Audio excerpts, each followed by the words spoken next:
മുത്തശ്ശി കഥയിലേക്ക് എല്ലാവർക്കും വീണ്ടും സ്വാഗതം. ഇന്ന് ഞാൻ വില്വമംഗലത്ത് സ്വാമിയാരുടെ ഒരു ചരിത്രം അല്ലെങ്കിൽ കഥ എന്നോ ചരിത്രം എന്നോ എന്ത് വേണമെങ്കിലും പറയാം, ഐതിഹ്യം എന്നോ എന്ത് പേര് പറഞ്ഞാലും അതാണ് സ്വാമിയാരെ പറ്റിയാണ് പറയാൻ പോണത്. വില്വമംഗലത്ത് സ്വാമിയാർ ഭക്ത കവിയായിരുന്നു. സ്വാമിയാർ എഴുതിയ ശ്രീകൃഷ്ണ കർണാമൃതം നല്ല കടുകട്ടി സംസ്കൃത ശ്ലോകങ്ങളാണ് അതിലുള്ളത്. 3 സർഗങ്ങളിലായി 300 ചില്വാനം ശ്ലോകങ്ങളാണുള്ളത്. അതും ആ ശ്ലോകങ്ങൾ ഓരോന്നും പിന്നെ അതുപോലെ അതിൻ്റെ തർജ്ജമയും അതിൻ്റെ അർത്ഥവും ഞാൻ വേറൊരു ചാനലിൽ പറഞ്ഞിടുന്നുണ്ട്. പൂന്താനത്തിൻ്റെ ശ്രീകൃഷ്ണ കർണാമൃതവും വില്വമംഗലം സ്വാമിയാരുടെ ശ്രീകൃഷ്ണ കർണാമൃതവും ഞാൻ ഇടവിട്ട് ആ ചാനലിൽ പറയുന്നുണ്ട്. അതിൽ സുഷമ മങ്ങോടെന്ന് തന്നെയാണ് ആ ചാനലിൻ്റെ പേര്. അതും പലരും കാണുന്നുണ്ടാവും എന്ന് വിചാരിക്കുന്നു. എല്ലാവരും അതും കൂടി ഒന്ന് കേൾക്കാൻ ശ്രമിക്കണേ. മുത്തശ്ശി കഥ കേൾക്കുന്നവരൊക്കെ ആ ചാനലും കൂടി ഒന്ന് സബ്സ്ക്രൈബ് ചെയ്ത് ഒന്ന് മുകളിലേക്ക് കയറ്റി വിടാൻ സഹായിക്കണം. ഈ ചാനലും സബ്സ്ക്രൈബ് ചെയ്യാത്തവരൊന്ന് സബ്സ്ക്രൈബ് ചെയ്യണേ. വില്വമംഗലത്ത് സ്വാമിയാർ എന്ന് പറഞ്ഞാൽ ആദ്യം ഇടക്കാലത്ത് വെച്ചാണ് അദ്ദേഹത്തിന് ഭക്തി ഉണ്ടായത് എന്ന് പറയാം. എന്ന് വെച്ചാൽ അദ്ദേഹം ഒരു പണ്ഡിതനായിരുന്നു, നല്ല തികഞ്ഞൊരു പണ്ഡിതനായിരുന്നു. ആദ്യമൊന്നും അദ്ദേഹത്തിനൊരു ഈശ്വരഭക്തി ഒന്നും ഉണ്ടായിരുന്നില്ല. സ്വന്തം ഇല്ലത്തുനിന്ന് കുറച്ച് അകലെയുള്ള ഒരു അമ്പലവാസി സ്ത്രീയെയാണ് അദ്ദേഹം വിവാഹം കഴിച്ചിരുന്നത്. പണ്ട് നമ്പൂതിരിമാർക്ക് എങ്ങനെയാണെന്ന് വെച്ചാൽ പണ്ട് നമ്പൂതിരിമാരിൽ ആൺമക്കളിൽ മൂത്തയാൾക്ക് മാത്രമേ സ്വജാതിയിൽ നിന്ന് വിവാഹം കഴിക്കാൻ അനുവാദം ഉണ്ടായിരുന്നുള്ളൂ. അത് കഴിഞ്ഞ് ബാക്കിയുള്ളവർ സംബന്ധം ചെയ്യുക എന്നാണ്. അത് അമ്പലവാസി സ്ത്രീകളായിരിക്കും, ചിലപ്പോൾ വേറെ ഏതെങ്കിലും നായർ സ്ത്രീകളോ അങ്ങനെയുള്ളവരെയാണ് വിവാഹം ചെയ്തിരുന്നത്. അവർക്ക് അങ്ങനെ പറ്റുമായിരുന്നുള്ളൂ. പിന്നീടാണ് നമ്മുടെ വി ടി ഭട്ടതിരിപ്പാട്, പ്രേംജി, അതുപോലെ EMS നമ്പൂതിരിപ്പാട് അങ്ങനെയുള്ളവരുടെ ഒരുപാട് പ്രയത്നങ്ങൾ കാരണമാണ് ഇന്നത്തെ അന്തർജനങ്ങൾ സർവ്വ സ്വാതന്ത്ര്യത്തോടെ ജീവിക്കുന്നത്. അതുപോലെ നമ്പൂതിരിമാരും അതെ. അങ്ങനെ ഏറ്റവും മൂത്ത ആൾക്ക് മാത്രമേ അന്ന് അന്തർജനങ്ങളെ വിവാഹം ചെയ്യാനുള്ള ഇതുണ്ടായിരുന്നുള്ളൂ. അങ്ങനെ ആയിരിക്കാം ചിലപ്പോൾ വില്വമംഗലം സ്വാമിയാർ ഒരു അമ്പലവാസി സ്ത്രീയെയാണ് വിവാഹം ചെയ്തിരുന്നത്. അദ്ദേഹത്തിന് ആ സ്ത്രീയോട് ഭയങ്കര എന്തെന്നില്ലാത്തൊരു സ്നേഹമായിരുന്നു. ഒരു ദിവസം പോലും കാണാതിരിക്കാൻ വയ്യ, അങ്ങനെ ഒരു സ്നേഹമായിരുന്നു. എത്ര ദൂരത്തേക്ക് പോയി കഴിഞ്ഞാലും വൈകുന്നേരം എങ്ങനെയെങ്കിലും ബുദ്ധിമുട്ടിയായാലും അദ്ദേഹം അവരുടെ അടുത്തേക്ക് എത്തും. അങ്ങനെയായിരുന്നു. അങ്ങനെ ഇരിക്കുമ്പോൾ ഒരു ദിവസം ഉച്ച മുതൽ നല്ല പെരുമഴ, തുള്ളി തോരാതെയുള്ള പെരുമഴ തുടങ്ങി. സ്വന്തം ഇല്ലത്തേക്ക് പോയി, രാവിലെ എണീറ്റ് സ്വന്തം ഇല്ലത്തേക്ക് പോയി ഈ സ്ത്രീ താമസിക്കുന്ന സ്ഥലത്തുനിന്ന് സ്വാമിയാർ. അത് കഴിഞ്ഞ് അവിടെ ചെന്ന് ഊണൊക്കെ കഴിഞ്ഞിരിക്കണ സമയത്ത് തുടങ്ങിയതാണ് പെരുമഴ. കുറച്ച് കഴിയുമ്പോൾ മാറും എന്നൊക്കെ വിചാരിച്ചിരുന്നിട്ടുണ്ടാവും. പക്ഷേ വൈകുന്നേരം ആയപ്പോഴേക്കും കണ്ണ് കാണാൻ പറ്റാത്ത ഇരുട്ട് കുത്തിയുള്ള മഴ പെയ്തു. ഇടിമിന്നൽ, കാറ്റും എല്ലാം കൂടി ആകെ ബുദ്ധിമുട്ടായിരുന്നു വീണ്ടും താമസ സ്ഥലത്തേക്ക് പോവാൻ.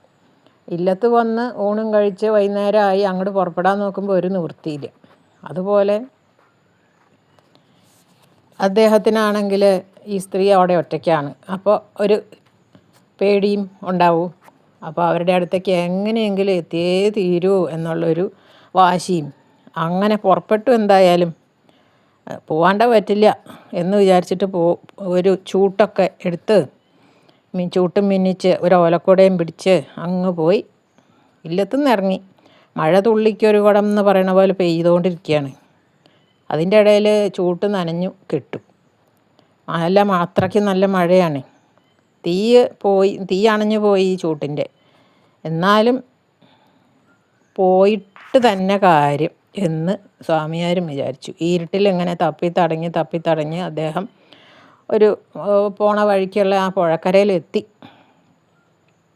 പുഴക്കരയിലെത്തിയപ്പോൾ ഒരു പൊങ്ങ് ഇതെന്ന് വെച്ചാൽ നല്ല രാവിലെ പോരുമ്പോൾ ഉള്ള വെള്ളമല്ല. രാവിലെ പോരുമ്പോൾ സ്വാമിയാർ വിചാരിച്ചു രാവിലെ ഞാൻ അങ്ങോട്ട് പോകുമ്പോൾ പാദം നനയാനുള്ള വെള്ളമല്ലേ ഉള്ളൂ ഇതിൽ. ഇപ്പോൾ ഇതെന്തൊരു വെള്ളമാണ് ഇതിൽ, എങ്ങനെയാണ് ഇതിൻ്റെ അക്കരയ്ക്കൊന്ന് കടക്കുക എന്നൊക്കെ വിചാരിച്ച് അത്ഭുതപ്പെട്ട് അങ്ങനെ വെള്ളം നോക്കി അങ്ങനെ നിൽക്കുമ്പോൾ ആരെയും കാണാനില്ല. ഒരു മനുഷ്യജീവി പോലും ആ പരിസരത്തൊന്നുമില്ല. ഒന്നാലോചിച്ച് നോക്കൂ ആ അവസ്ഥ. വെള്ളം കൊണ്ട് കുത്തി ഒലിച്ച് പോണ പുഴ അക്കരെ കിടക്കണം സ്വാമിയാർക്ക്. ഒരു നിവൃത്തിയില്ല താനും. ഒരു മനുഷ്യൻ്റെ കുട്ടിയെ എവിടെയെങ്കിലും കാണാനില്ല. കൂരി ഇരുട്ടും. സ്വാമിയാരുടെ ധൈര്യം ഭയങ്കരം അല്ലേ. ഈ സമയത്ത് തോണിക്കാരെ ഒന്ന് വിളിച്ചാൽ കിട്ടുമില്ല, അവരിട്ട് പോവില്ല, തോണി ഇറക്കില്ല, ആരും കേൾക്കില്ല. വില്വാമംഗലം സ്വാമിയാരെ എന്താ ചെയ്യേണ്ടതെന്ന് അറിയാതെ വിഷമിച്ച് ഇങ്ങനെ നിൽക്കുമ്പോൾ നല്ലൊരു കൊള്ളിയാൻ മിന്നി. ആ വെളിച്ചത്തിൽ തൊട്ടപ്പുറത്ത് ഒരു തടി കഷ്ണം കിടക്കണുണ്ട്. ഒന്നും ആലോചിച്ചില്ല. ആ തടി കഷ്ണം എടുത്തിട്ട് 2 കൈ കൊണ്ടും കാലുകൊണ്ടും ആ തടി കഷ്ണത്തുമ്മ കയറി ഇരുന്നിട്ട് 2 കൈ കൊണ്ടും തുഴഞ്ഞ് കാലുകൊണ്ടും തുഴഞ്ഞ് അങ്ങനെ അക്കരെ എങ്ങനെയൊക്കെയോ ഒഴുകി പോവാണ്ട് അക്കരെ എത്തി. കരയിലേക്ക് ഇങ്ങനെ ഇറങ്ങാൻ തുടങ്ങുമ്പോൾ കാലിൽ എന്തോ ഒന്നിങ്ങനെ തടഞ്ഞു. അപ്പോൾ നോക്കുമ്പോൾ ഈ തടിക്കഷ്ണം കെട്ടിയിട്ട കയറാണ്. ആ കയറെടുത്തിട്ട് അതിൻ്റെ മറ്റേ അറ്റം വേറൊരു മരത്തുമ്മേലും കെട്ടിയിട്ട് ഇനി അങ്ങോട്ടും തിരിച്ചും പോരണമല്ലോ രാവിലെ. അപ്പോൾ നീ അത് ഒഴുകി പോകണ്ട എന്ന് വിചാരിച്ചിട്ട് അതിൻ്റെ മറ്റേ അറ്റം ഒരു മരത്തുമ്മേലും കെട്ടിയിട്ടു. അങ്ങനെ തപ്പി തടഞ്ഞ് ആ വീട്ടിലെത്തി.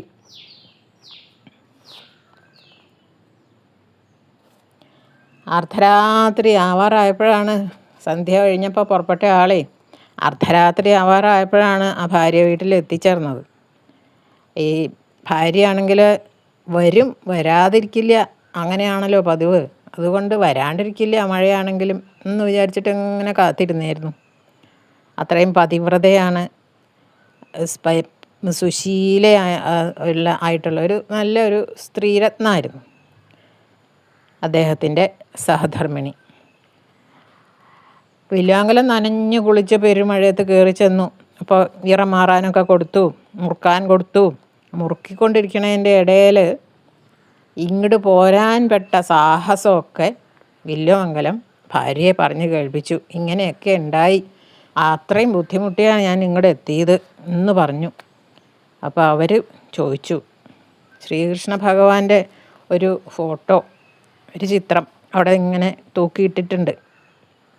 അദ്ദേഹത്തിന് ഈ വില്വാമംഗലം സ്വാമിയാർക്ക് ആ സ്ത്രീക്ക് മനസ്സിലായി, വില്വാമംഗലം സ്വാമിയാർക്ക് എന്നോട് അത്രയ്ക്ക് ആത്മാർത്ഥമായിട്ടുള്ള സ്നേഹമുണ്ട് എന്ന് അവർക്ക് മുമ്പേ അറിയാം. ഇന്ന് നല്ലോണം മനസ്സിലായി. ഇത്രയും ബുദ്ധിമുട്ടി എൻ്റെ അടുത്ത് എത്തിയില്ലോ എന്ന് അവർക്ക് തോന്നി. പക്ഷേ ആ കൃഷ്ണൻ്റെ ആ ചിത്രത്തിലേക്ക് ചൂണ്ടിയിട്ട് അവർ ചോദിച്ചു, ഒരു സ്വാമിയാരോട് പറഞ്ഞു, അവിടുന്ന് അടിയനോട് കാണിക്കണ ഈ സ്നേഹവും താല്പര്യവും ഒക്കെ എനിക്കറിയാം. എന്നാലും ആ ഏകാഗ്രമായിട്ടുള്ള എൻ്റെ അടുത്ത് എത്തണം എന്നുള്ള ആ ഏകാഗ്രമായിട്ടുള്ള ആ ഒരു ചിന്ത ഉണ്ടല്ലോ, അത് ഈ ശ്രീകൃഷ്ണ ഭഗവാനോടായിരുന്നെങ്കിൽ എത്ര നന്നായേനെ എന്ന് ഒരു വാക്ക് പറഞ്ഞു. ഒരു ബ്രാഹ്മണനാണ് ആയ അങ്ങയ്ക്ക് പിന്നെ എന്നേ സായുജ്യം കിട്ടിയേനെ. ആ ഭഗവാനോട് എന്നോടുള്ള ഒരു കൂറ് ആ ഭഗവാനോട് തോന്നിയിരുന്നെങ്കിൽ, അങ്ങ് പ്രത്യേകിച്ച് ഒരു ബ്രാഹ്മണനും പൂജ അറിയാവുന്ന ആളും ഒക്കെ ആണല്ലോ, അങ്ങയ്ക്ക് പണ്ടേ സായുജ്യം കിട്ടിയേനെ എന്ന് പറഞ്ഞു ആ സ്ത്രീ. അപ്പോൾ ആ ഭാര്യയുടെ ഉള്ളിൽ തട്ടി വന്നിട്ടുള്ള ആ വാക്കുകൾ കേട്ടപ്പോൾ വില്വാമംഗലത്തിൻ്റെ മനസ്സിൽ, ഹൃദയത്തിലൊരു ഒരു കൊള്ളിയാൻ പോലെ ഒരു മിന്നൽ. അവനവനും ഇതുവരെ അങ്ങനെ തോന്നിയിട്ടില്ല. ഇങ്ങനെ ഒരു ഈശ്വര വിചാരം എന്നുള്ളത് ഇത്ര കാലം തോന്നിയിട്ടില്ല. ഇപ്പോൾ ഈ സ്ത്രീ ഈ പറഞ്ഞത് കേട്ടപ്പോൾ നല്ലൊരു വിഷമം, ഒരു ഒരു പശ്ചാത്താപം ഒക്കെ തോന്നി. ആ കൃഷ്ണൻ്റെ ചിത്രത്തിലേക്ക് നോക്കി അങ്ങനെ ഇരുന്നു കുറച്ച് നേരം. എന്നിട്ട് പറഞ്ഞു, നീ പറഞ്ഞത് എത്ര ശരിയാ. ഇതുവരെ ഞാൻ ഈ ലൗകിക ചിന്തകൾ മാത്രമേ എൻ്റെ മനസ്സിലുണ്ടായിരുന്നുള്ളൂ. വേറൊരു ഈശ്വര എന്നുള്ളൊരു വിചാരേ ഉണ്ടായിട്ടില്ല.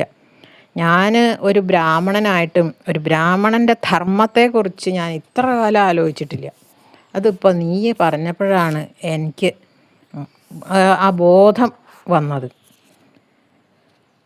ഇപ്പം എൻ്റെ ചിന്ത, നീ പറഞ്ഞ നിമിഷം മുതൽ എൻ്റെ ചിന്ത ഭഗവാനിലേക്ക് തിരിഞ്ഞു എന്ന് പറഞ്ഞു. നിന്നെ ഞാൻ എൻ്റെ ഗുരുവായിട്ട് അംഗീകരിക്കുകയാണ് എന്ന് പറഞ്ഞു. എന്നിട്ട് അവിടെ ഇരുന്ന് ഭഗവാനെ പറ്റി ശ്ലോകങ്ങൾ അങ്ങോട്ട് എഴുതാൻ തുടങ്ങി. ഇനി മുതൽ ഞാൻ ശ്രീകൃഷ്ണ ഭഗവാനെ തൃപ്തിപ്പെടുത്തുന്ന ശ്ലോകങ്ങൾ അങ്ങനെ ഉരുവിട്ട് എൻ്റെ ജീവിതഗതി മാറ്റാൻ പോവുകയാണ് എന്ന് പറഞ്ഞു. എന്നിട്ട് ഇത്രയും പറഞ്ഞിട്ട് അദ്ദേഹം അവിടെ ഇരുന്ന് അങ്ങനെ ശ്ലോകം ചൊല്ലാൻ തുടങ്ങി. അപ്പോൾ ഈ സ്ത്രീ എന്ത് ചെയ്തു? ആ ചൊല്ലുന്ന ശ്ലോകങ്ങളൊക്കെ എഴുതിയെടുക്കാം എന്ന് വിചാരിച്ചിട്ട് എഴുതാൻ തുടങ്ങി. അദ്ദേഹത്തിൻ്റെ ശ്ലോകങ്ങൾ നല്ല നല്ല ശ്ലോകങ്ങൾ ചൊല്ലുമ്പോൾ ഈ ശ്രീകൃഷ്ണ വിഗ്രഹമല്ല, ഒരു ചിത്രമാണ്. ആ ചിത്രത്തിൽ ശ്രീകൃഷ്ണൻ തലയാട്ടി തുടങ്ങി. നല്ല ശ്ലോകങ്ങൾ കേൾക്കുമ്പോൾ ആ ശ്രീകൃഷ്ണൻ ഇങ്ങനെ തലയാട്ട്. അപ്പോൾ അത് ആ സ്ത്രീ ശ്രദ്ധിച്ചു. വില്വാങ്കലം അതൊന്നും ശ്രദ്ധിക്കണില്ല. ശ്രീകൃഷ്ണൻ തലയാട്ടനുണ്ടോ അതോ എന്തെങ്കിലും ചെയ്യുന്നുണ്ടോ, മിണ്ടാണ്ട് നിൽക്കുകയാണോ, അതൊന്നും വില്വമംഗലം ശ്രദ്ധിച്ചിട്ടില്ല. ശ്ലോകം ചൊല്ലുന്നതിൽ മാത്രമായിരുന്നു ശ്രദ്ധ. പക്ഷേ ഈ സ്ത്രീ ശ്ലോകം ചൊല്ലുന്നതും ശ്രദ്ധിച്ചു, കൃഷ്ണനെയും ശ്രദ്ധിച്ചു. അപ്പം ചില ശ്ലോകങ്ങൾ ചൊല്ലുമ്പോൾ തല കുലുക്കും കൃഷ്ണൻ, ചിലത് ചൊല്ലുമ്പം മിണ്ടാണ്ട് നിൽക്കും, അനങ്ങില്ല. അപ്പോൾ ആ സ്ത്രീ എന്ത് ചെയ്തു? ഈ കൃഷ്ണൻ തല കുലുക്കിയ ശ്ലോകങ്ങൾ മാത്രമേ എഴുതിയെടുത്തുള്ളൂ, മറ്റുള്ളത് വിട്ടു. അങ്ങനെ ഇതൊന്നും ഭക്തിയിൽ ഇങ്ങനെ മുഴുകി ശ്ലോകം ചൊല്ലണ വില്വമംഗലം അറിഞ്ഞിട്ടേ ഇല്ല. അദ്ദേഹം അങ്ങനെ അനർഗളം ചൊല്ലിക്കൊണ്ടേയിരിക്കുകയാണ്. ആ ശ്രീകൃഷ്ണന് കർണാമൃതം ആയിട്ടുള്ള ശ്ലോകങ്ങൾ അത് കേൾക്കുന്നവർക്കെല്ലാം കർണാമൃതം തന്നെയാണ്. ശ്രീകൃഷ്ണന് ആദ്യം കേട്ടത് ശ്രീകൃഷ്ണനും അദ്ദേഹത്തിൻ്റെ ഭാര്യയുമാണ്. അതെല്ലാം കർണാമൃതം തന്നെയാണ്. അതാണ് പിന്നീട് ശ്രീകൃഷ്ണ കർണാമൃതം എന്ന പേരിൽ നമ്മളിപ്പോൾ വായിച്ചുകൊണ്ടിരിക്കുന്ന ശ്രീകൃഷ്ണ കർണാമൃതം ശ്ലോകങ്ങൾ. ആ ശ്ലോകങ്ങളാണ് ഞാൻ എൻ്റെ മറ്റേ ചാനലിൽ ചൊല്ലിയിടുന്നത്. അതിൻ്റെ അർത്ഥം നല്ല ക്ലിയറായിട്ട് പറഞ്ഞിടുന്നുണ്ട്. അതുപോലെ ശ്രീലകം വേണുഗോപാൽ സാറ് അതിന് കൊടുത്ത തർജ്ജമയും ഒപ്പം ചൊല്ലുന്നുണ്ട്. അത് എല്ലാവരും ആ ചാനലും കൂടി ഒന്ന് കേൾക്കാൻ ശ്രമിക്കുക. ആ ചാനലും ഒന്ന് സബ്സ്ക്രൈബ് ചെയ്തിടുക. അങ്ങനെ ആ രാത്രി കഴിഞ്ഞിട്ട് രാവിലെ ആയി ഇല്ലത്തേക്ക് മടങ്ങി.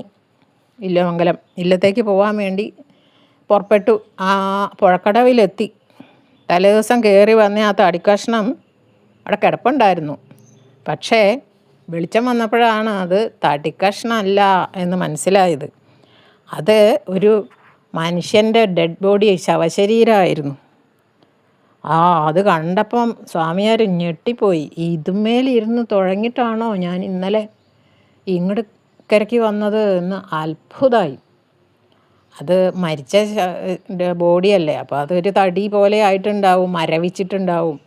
ആരോ തൂങ്ങി മരിച്ച ഒരാളായിരുന്നു അത് ആരോ കൊണ്ട് പുഴയിലിട്ട് കരയ്ക്കടിഞ്ഞ് കിടക്കുകയായിരുന്നു. തൂങ്ങി മരിച്ചിട്ട് തൂങ്ങാൻ ഉപയോഗിച്ച കയറ് കഴുത്തുമ്മലുണ്ടായിരുന്നു. അങ്ങനെയാണ് ഇരുട്ടത്ത് കണ്ടപ്പോൾ തടിക്കഷ്ണമാണെന്ന് തോന്നി. അത് കണ്ടു കഴിഞ്ഞപ്പോൾ ഭയങ്കര മനക്ലേശമായി. മനസ്സിന് വല്ലാത്തൊരു അസ്കിത, വേണ്ടിയിരുന്നില്ല എന്ന് ഇങ്ങോട്ട് ചെയ്ത ആ പണികൾക്കൊക്കെ ഒരു വല്ലാത്തൊരു ഇത് തോന്നി.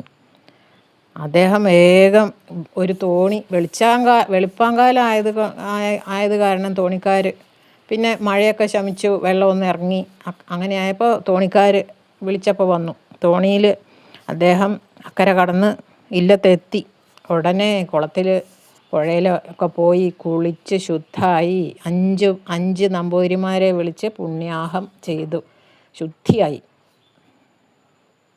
അങ്ങനെ ആ ഒരു ദിവസത്തെ ഒരു രാത്രി കൊണ്ട് ഉണ്ടായ അനുഭവം കൊണ്ട് വില്വമംഗലം പുതിയൊരാളായി മാറി എന്നാണ് പറയണത്.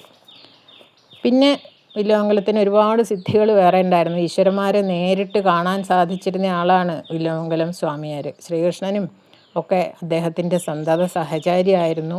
ഓരോ ക്ഷേത്രത്തിലും ചെല്ലുമ്പോൾ അദ്ദേഹത്തിന് ഈശ്വരന്മാരുമായിട്ട് സംവദിക്കാൻ പറ്റിയിരുന്നു. ഈശ്വരന്മാരോട് മനുഷ്യരോട് സംസാരിക്കുന്നത് പോലെ വില്വമംഗലം സ്വാമിയാർ സംസാരിച്ചിരുന്നു. അതിൻ്റെ ആ കഥകളൊക്കെ നമുക്ക് തുടർന്നുള്ള ഭാഗങ്ങളിൽ കേൾക്കാം. ഇപ്പോൾ ഇവിടെ നിർത്താം. ബാക്കി അടുത്ത ആഴ്ച. എല്ലാവർക്കും നന്ദി, നമസ്കാരം.